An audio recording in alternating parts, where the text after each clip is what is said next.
Welcome to the show. I'm your host, Dr. Mike Wall. Well, cancer isn't just one disease, it's more than 100 diseases. Cancer research is important to help us better understand these diseases and reduce the immense human and economic tolls that it has. More than 200,000 Canadians will be diagnosed with cancer this year, and the support services they deserve and require come at a significant cost. According to Charity Intelligence, the Canadian Cancer Society raised $122 million so far in 2022. Of this, $46.8 million was invested in research and 52% in support programs like online resources, telephone counseling, transportation and accommodation, free wigs, prosthetics, and other services. So today we're going to learn about local cancer initiatives and how we can get involved in supporting them. The Polka Dot Trot is the first one we're going to talk about, and it's a 5-kilometer walk that raises money for all cancers, and all funds stay in the province of Newfoundland and Labrador. This is its 6th year for the event, and the first time it'll be held out of the city, beginning in Paradise Park and walking around Octagon Pond. Registration is now open, and the event is October 16th. Here to tell us more about it is Rebecca Bowering from the Cancer Care Foundation. Let's check it out. Hi, Rebecca. Welcome to the show. Hey, Mike, how's it going? Thanks so much for having me. It's great. I'm glad you can come here and share what's up. We're going to be talking today about the upcoming event for the Cancer Care Foundation. But before we get into that, why don't you tell me a little bit about your organization?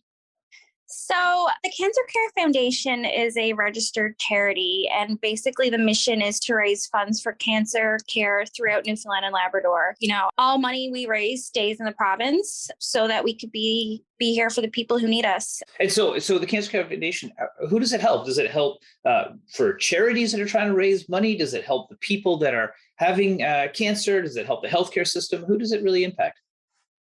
So, I guess I would have to say it's kind of a little bit of everything. We have a fund for families who received a cancer diagnosis. It could be for travel, for gas, just different unforeseen expenses. As you know, people often have to stop working for some time. So we have a program in place where you can apply to get some funding help. And so that's a big part of what we do. But we also bought equipment for the cancer center. The point is that if something is needed, if somebody needs us, then we do our best to make it easier for them or to help out the best we can. Mm-hmm. And so if we look at cancer here in the province, is it as big of an issue when you guys are looking at it as some of the stuff that I'm seeing in the medical world? Like, what are some of the rates here, or how does it impact us?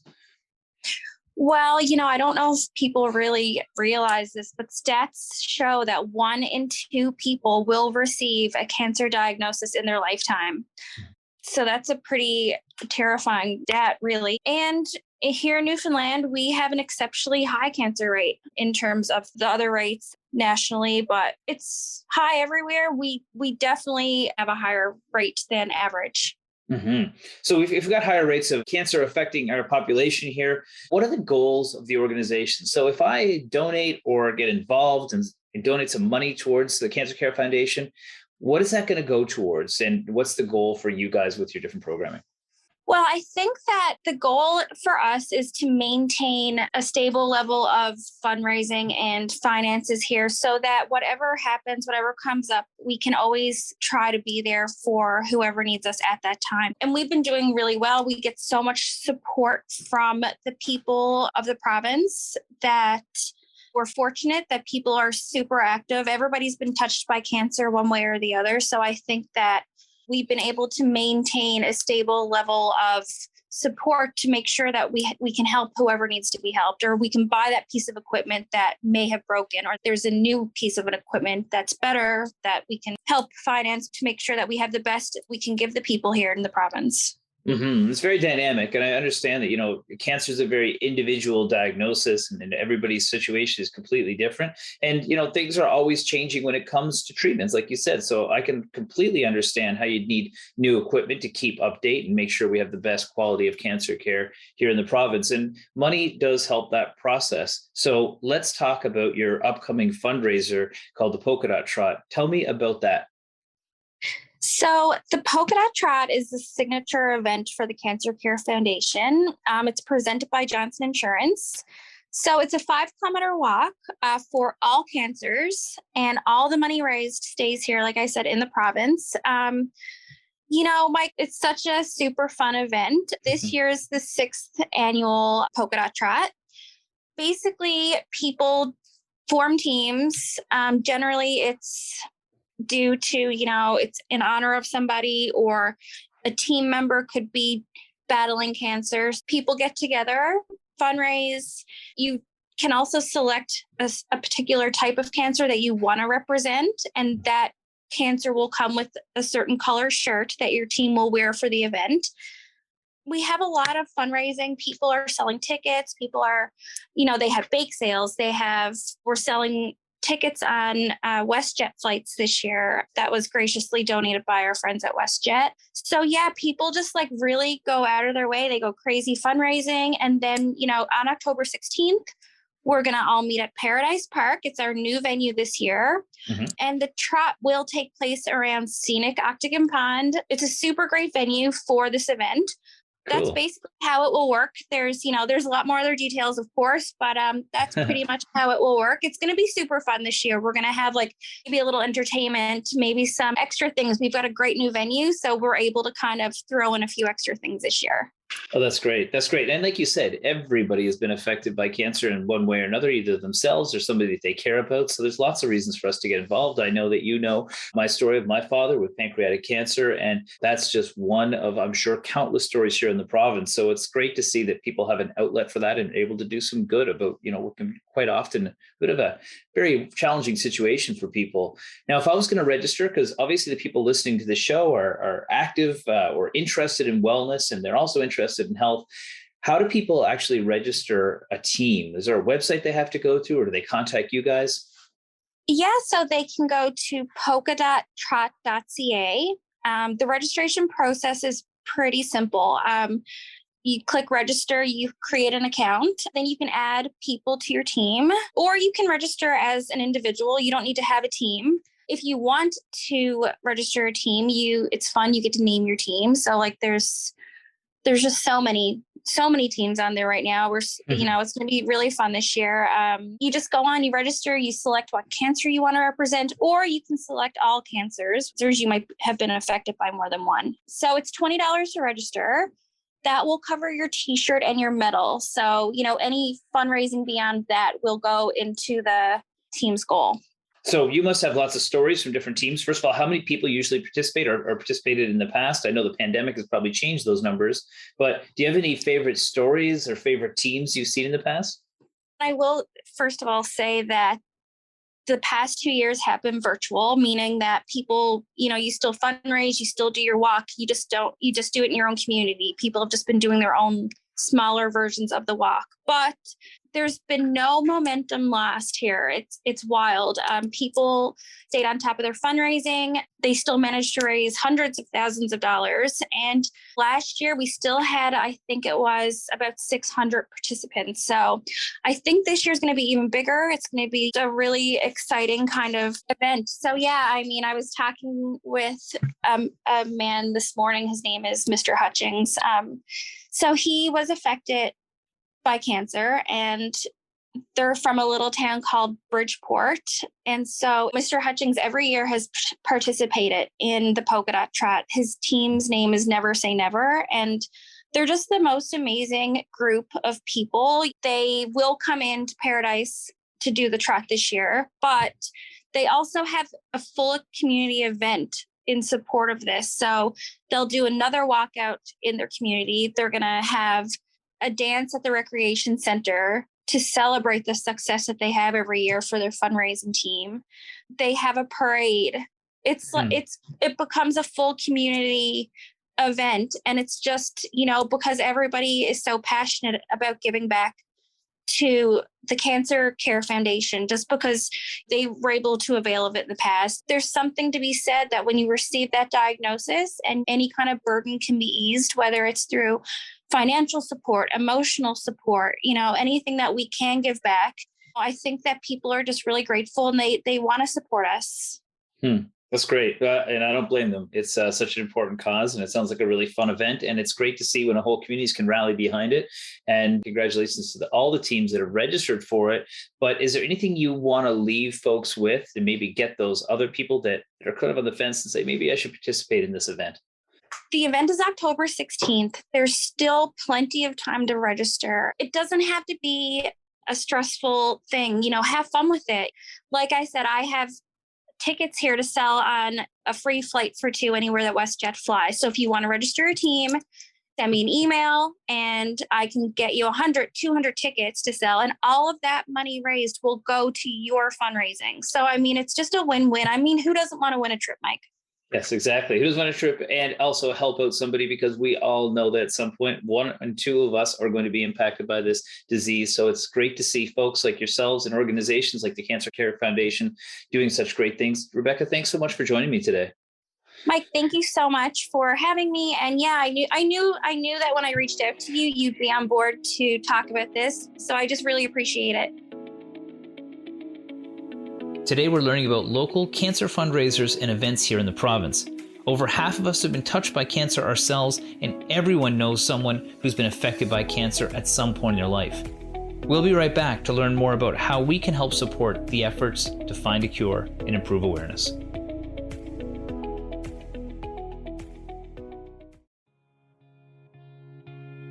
Breast cancer continues to be the most commonly diagnosed cancer among Canadian women, touching the lives of so many families every day.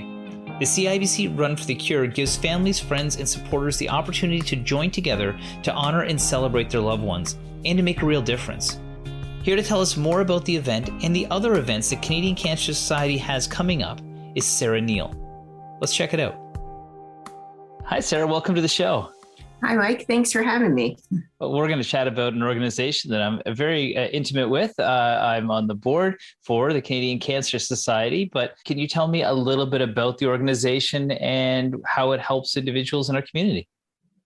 So Canadian Cancer Society's mission is to unite and inspire all Canadians to take control of cancer. So we are the country's largest national contributor of research into all types of cancer. We offer support services that help people better manage life with cancer, find community and connection, and build wellness and resilience. So here in Newfoundland, that would include Daffodil Place, our lodge for cancer patients, and we also offer a wig and prostheses room where we give out wigs, breast prostheses, turbans free of charge. This is open to the general public, as well as people that stay at Daffodil Place. We also advocate for healthy public policies. So we help shape health policies to prevent cancer and to support those living with the disease through our website at www.cancer.ca. I know Daffodil Place well. It does some amazing work for people, and you do a variety of different things for people. So, why is a place like Daffodil Place and the work that Canadian Cancer Society doing, why is it so important for the people in this province? So an estimated 3,950 residents from Newfoundland and Labrador will be diagnosed with cancer this year. So this gives our province the unenviable distinction of having the highest incidence of cancer in Canada. So there's such a heavy financial burden associated with cancer, particularly for people living in rural Newfoundland. So CCS will help to alleviate that financial burden associated with cancer, with services such as Daffodil Place, which is our home away from home for people diagnosed with cancer who have to travel for appointments. Mm-hmm. And so about how many people come through Daffodil Place each year? So through Daffodil Place, over 800 cancer patients and their caregivers stay annually. Since opening in 2009, we've had over 8,300 stays at Daffodil Place for over 90,000 nights. Wow. So we're approaching a milestone of over 100,000 nights stayed.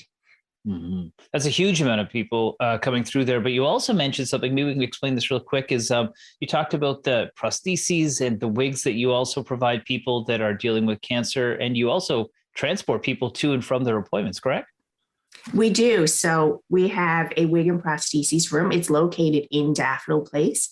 Currently in COVID-19 times, it's being done virtually. So basically, if you call over to Daffodil Place, kind of describe what you're looking for, they will bring it out to you. But in a non-COVID world, we would have people come into the room and you get to try on your wigs, turbans in a private, comfortable setting. And each of them are provided free of charge. A lot of our wigs are actually real hair wigs that are donated to us.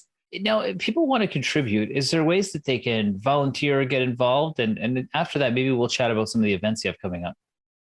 So people can contribute by going online and donating at www.cancer.ca or by calling our 1-800 number, 1-888-939-3333.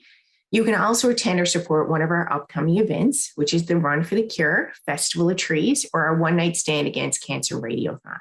Mm-hmm. Okay, well, let's go through some of those different ones. They all sound good. We've been chatting about several different ways that people are getting active to be able to raise money for the different organizations. So let's start with Run for the Cure, and then let's go into some of those fun ones as the holiday come up. So Run for the Cure is happening on Sunday, October 2nd. It's at Kitty Vitty in St. John's. So all funds from the Run for the Cure event go toward breast cancer. We are still looking for teams, and you can sign up to get your team together at www.runforthecure.com. Right on. Perfect. And one of my favorite events every year is the Festival of Trees. I remember one year we actually donated a tree that raised significant money to help the Canadian Cancer Society out. Walk me through that event. So Festival of Trees is celebrating its 25th anniversary this year, and it's on December 1st at the Delta. So this year's event includes a silent auction of art, craft items, and of course, the beautifully decorated Christmas trees. We'll also be doing the live auction, raffles, and games. And for the first time, we're actually going to be including entertainment provided by Spirit of Newfoundland. Mm-hmm. So we definitely couldn't do the Festival of Trees without our amazing sponsors. So the event itself is presented by ExxonMobil and TD. And all of our marketing materials this year were created by Jack. And we're also thankful to have Coastal Outdoors, Penny Group, and Quick Print return as well. So tickets are $175 or $17.50 for a table of 10. They're officially going on sale on October 1st on the CCS website at www.cancer.ca/Festival of Trees, or you can call me at 769-0611. That's excellent. It's such a fun event. It's such a nice way to celebrate the holidays as well, and do so for a good cause. And you mentioned one more, and that was the one night stand. Tell me about that.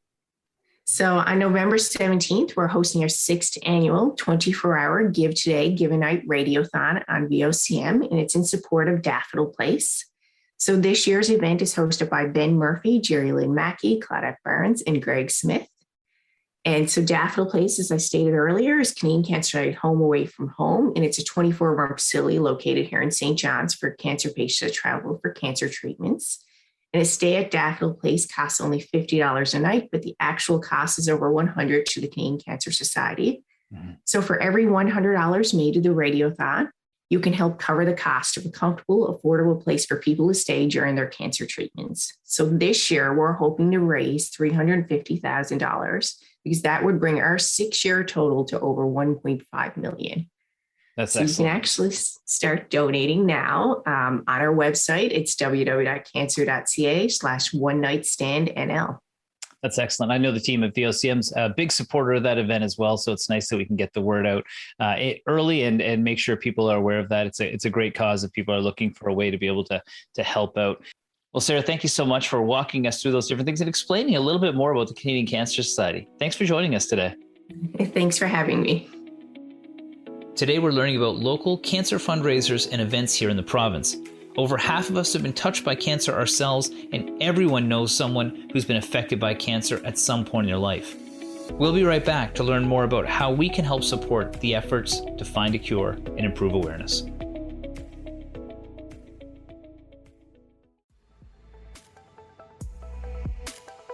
The Public Conference on Cancer is a free and virtual conference designed for members of the general public in Newfoundland and Labrador and is scheduled for October 15th of this year.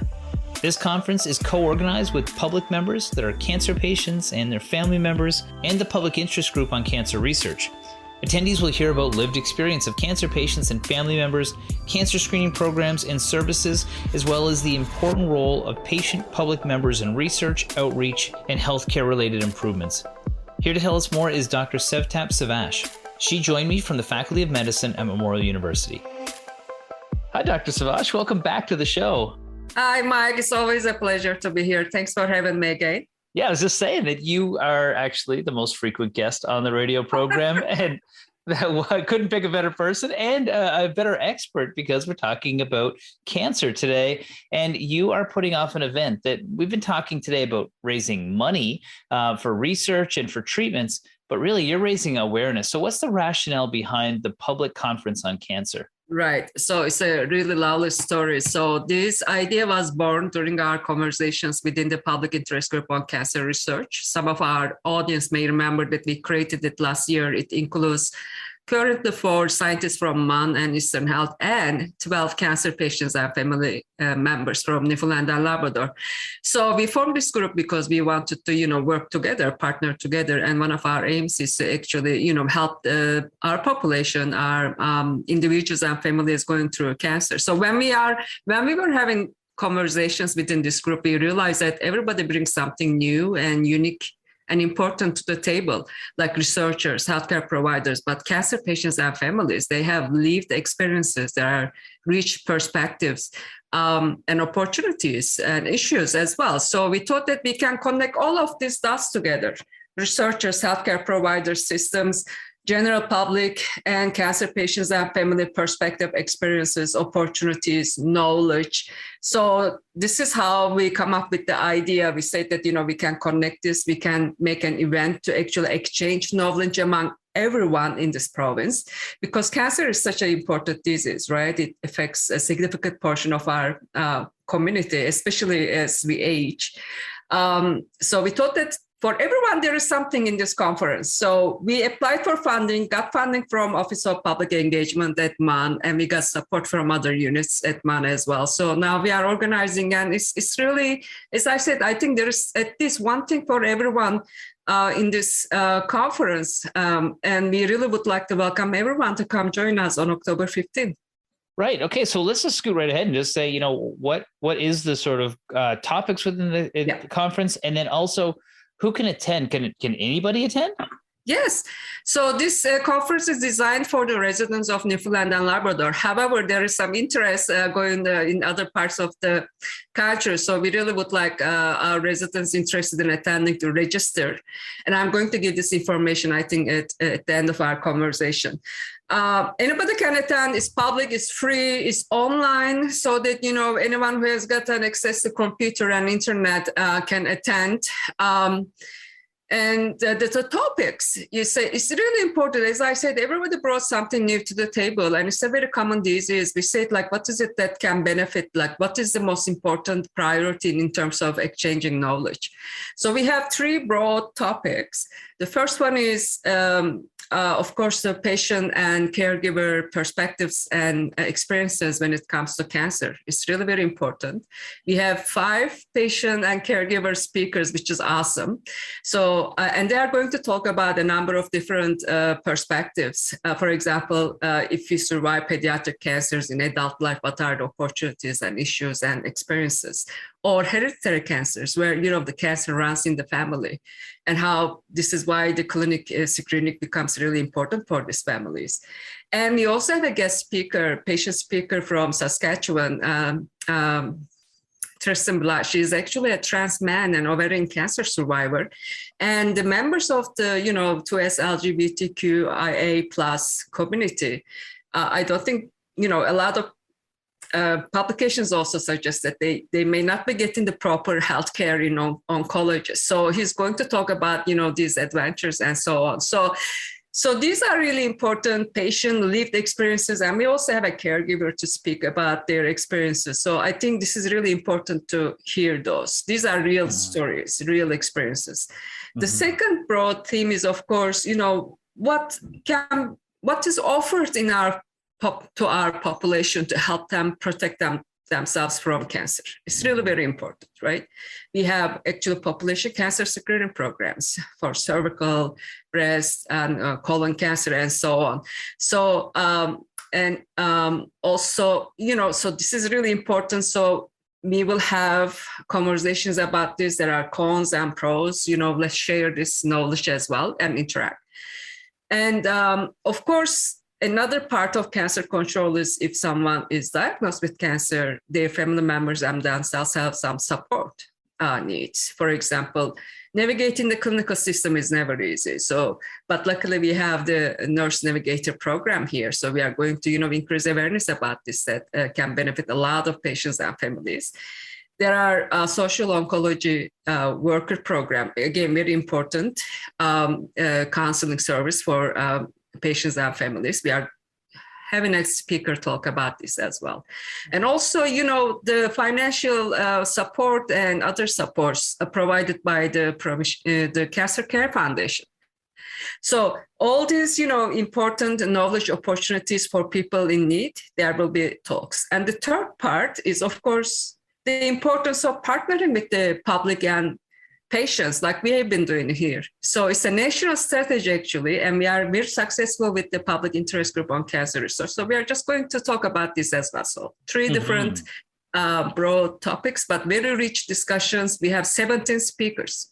Yeah, I think about, the topics you spoke about there, sometimes people, when they think a conference on cancer, you'd think just scientific information, but a lot of the information there is about the individuals being able to be able to navigate the system better. What are the goals for somebody who's attending? Like if I was to attend this, what would you hope I would get out of this? Right. So I think there are a number of different things. As I said, it is one thing for everyone. So if they are interested in, for example, reducing their cancer risk through taking advantage of free cancer screening programs, this is something. And there are barriers to that as well, I'm pretty sure. So we will learn from our attendees. So I really encourage everyone to come and exchange their knowledge with us and live the experiences. And then in terms of cancer patients and families, it's a very difficult time upon diagnosis, going through treatment and maybe prognosis or grief, end of life as well. So, but it's important for those individuals to know that there are support services available to them. So if they need it, there are services available to them and they can benefit from them. So we really would like either for ourselves or someone we know, we may want to actually, really understand that there are opportunities for that can benefit or we can benefit or patients and families can benefit from. So this, I think, will benefit a lot of people. That's right. Increasing awareness about the services is really great. And then in terms of partnering with us, we are, I'm a researcher, I'm partnering with public members, patients. And, all I can say is that how wonderful that is. And I'm going to talk about this. Yeah. But it's also about, how public members or patients' opinions, efforts are so important for us towards making a positive change. I really would like them to understand this and believe in this, and so that we can continue to partner successfully in the future, hopefully in every step that we do. Yeah. That's one of the things I really admire about your research is that you not only do the traditional scientific research, but you do work very closely with the patients and see how that research translates into the real world with people. Now, if our listeners want to register for the event, how do they go about doing that? So there are a number of ways. If they have access to email, they can email me at savas@man.ca, and I'm spelling it SAV as in Victor, AS @man.ca. So savas@man.ca. The second thing is that they can Google 5 words. I'm going to say this now because I worked on it. So if they Google YAFL and public interest, public conference on cancer, the first entry is our YAFL entry for this project, and the first sentence on that page is the registration page. So I will repeat it again: YAFL, YAFFLE, public conference on cancer. Just Google it. The first entry is our YAFL entry for this conference, and the first sentence of this entry or page is the registration page. We'll be sure to put that on our social media as well, so that people can click that link and participate. Oh, yes. Dr. Svash, thank you so much for joining us today and sharing this. And also thanks for all your efforts. I'm sure this was a tremendous amount of work, and I know it's going to benefit a lot of people. So thank you very much. Thank you. Thank you for this. And it's always a pleasure to be here. Thanks. Today, we're learning about local cancer fundraisers and events here in the province. Over half of us have been touched by cancer ourselves, and everyone knows someone who's been affected by cancer at some point in their life. We'll be right back to learn more about how we can help support the efforts to find a cure and improve awareness.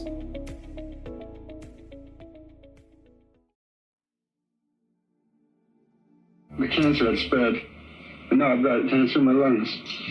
And we got to go home and try and do some more treatment. But all I can say is if there's any way I can get out there again and finish it, I will. In 1980, with one leg having been amputated due to cancer, Terry Fox embarked on an east to west cross-Canada run to raise money and awareness for cancer research. Although the spread of his cancer eventually forced him to end his quest after 143 days and 5,373 kilometers, where he ran nearly a marathon a day, he eventually lost his life to the cancer he was fighting. His efforts have resulted in a lasting worldwide legacy. The Terry Fox Run has raised $850 million to date and funded over 1,300 research projects. Of the almost $26 million fundraising dollars so far in 2022, the Terry Fox Foundation and the TFRI has distributed over $16 million in support of international cancer research organizations. This year's local Terry Fox Run will be held on Sunday, September 18th at Kitty Vitty Lake and starts at the St. John's Regatta Boathouse. Registration opens at 10 a.m. and here to share more is Debbie Curtis, who's a longtime organizer and participant in the run. Hi, Debbie. Welcome to the show. Hi, Mike. Nice to be here.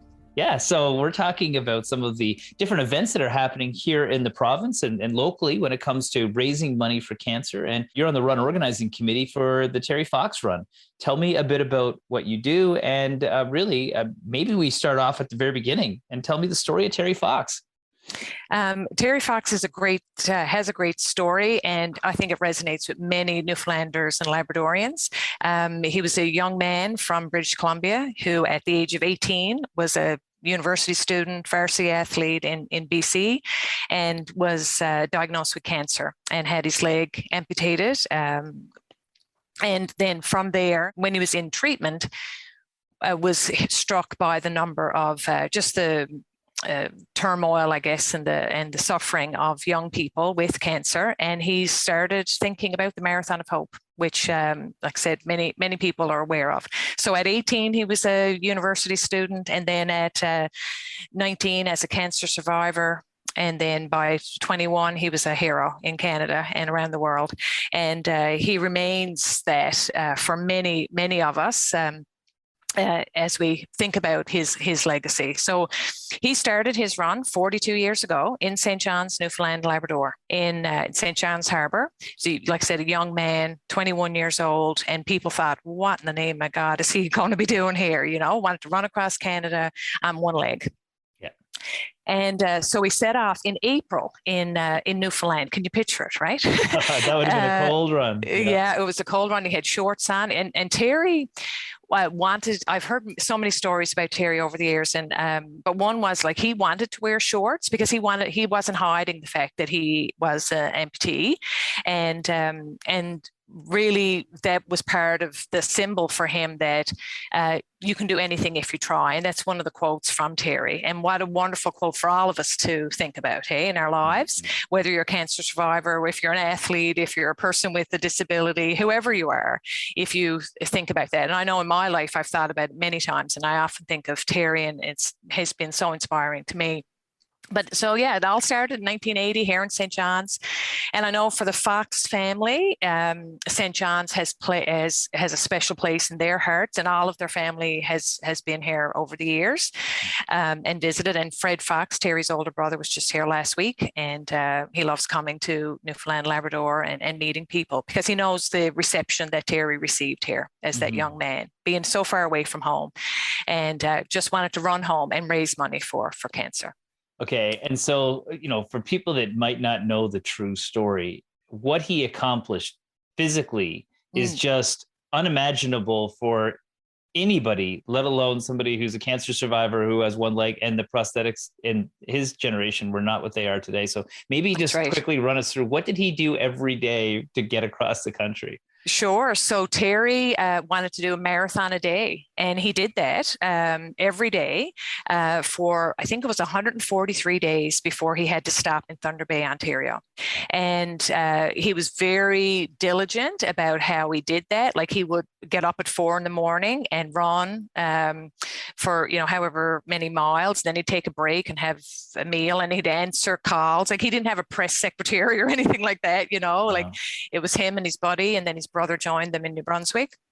So they set off, and then later on in the day, then he'd pick up the miles, and so he had I think there was only 1 or 2 days that he didn't run during that 143 period. So he started here in April, and he stopped September 1st in Thunder Bay, and that the reason why he stopped is because his cancer had returned, sadly, and so Terry's dream when he started, remember it was 1980, wanted to raise $1 million.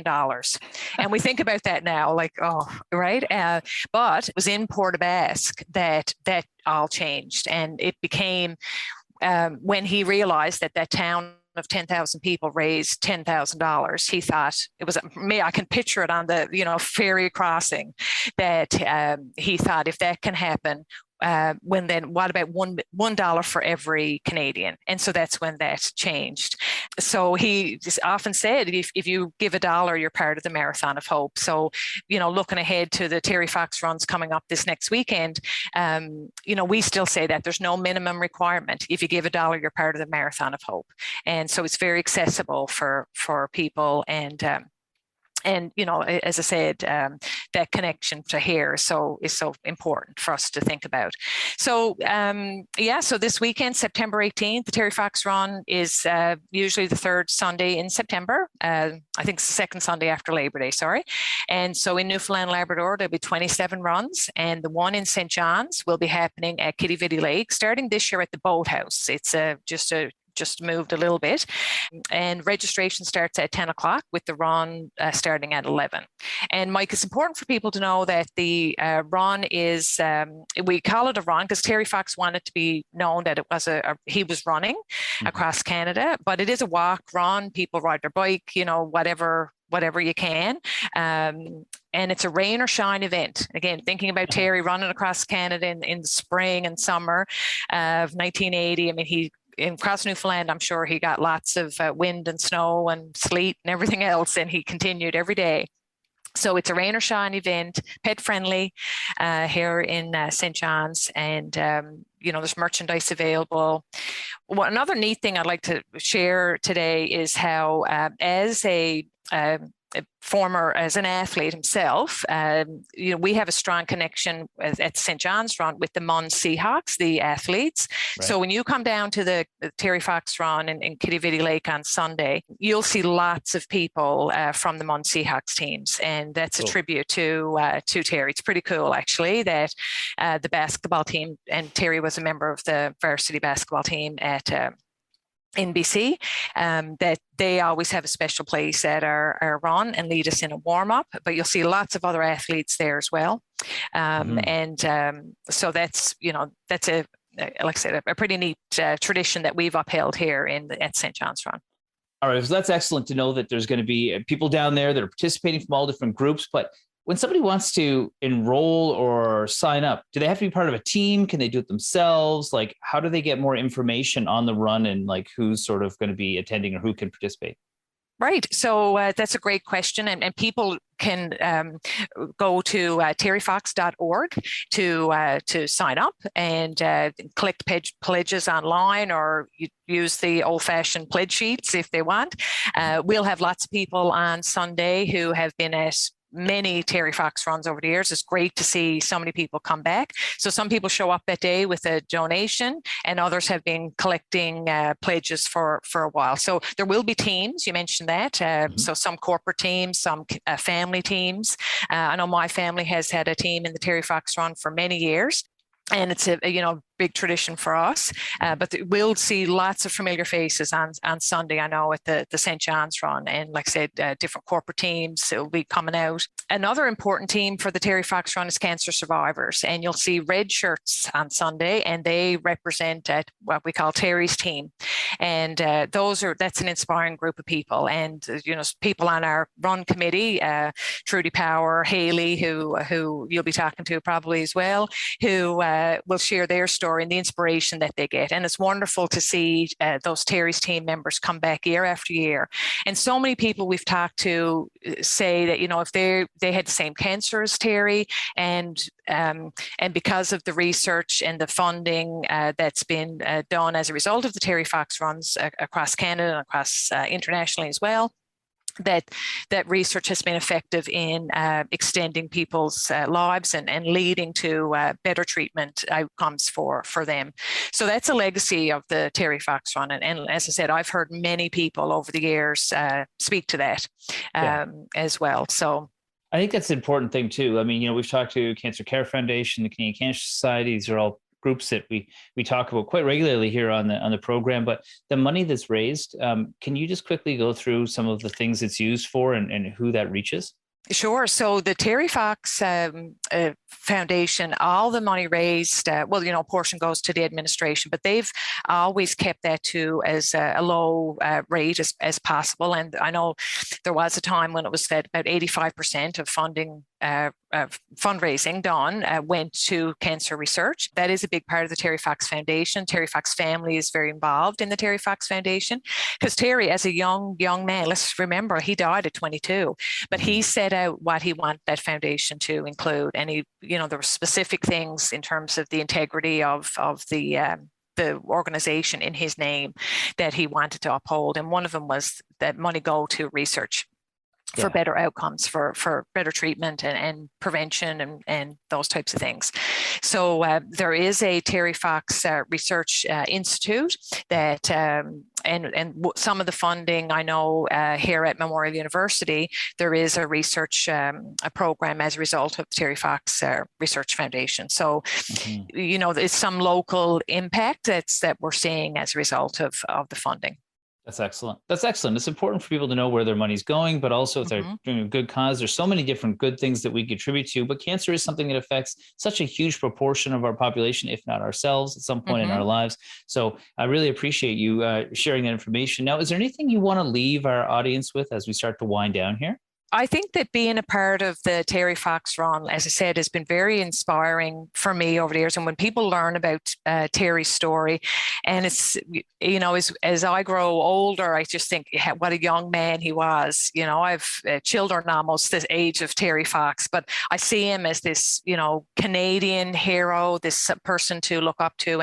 And for people who are looking for inspiration, can read about Terry Fox or watch some of the documentaries done on him, see some interviews with some of his family members, talk to people who've been inspired by him. And it is quite enlightening and, like I said, inspiring. The Terry Fox Monument that's in St. John's, it marks the spot where he started.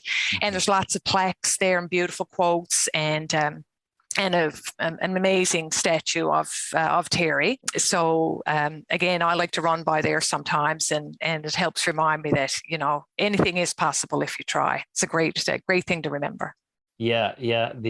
I think that's the saying is, if life gives you lemons, make orange juice and make them wonder how you did it.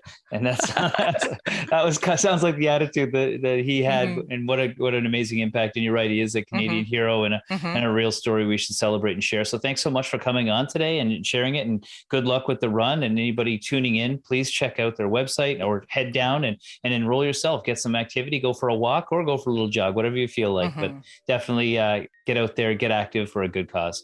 Thanks for the opportunity, Mike, to talk to you today. Thank you for joining me today. When we think about all the amazing advances we see in cancer research, we may think of the brilliant scientists and doctors who are making those discoveries.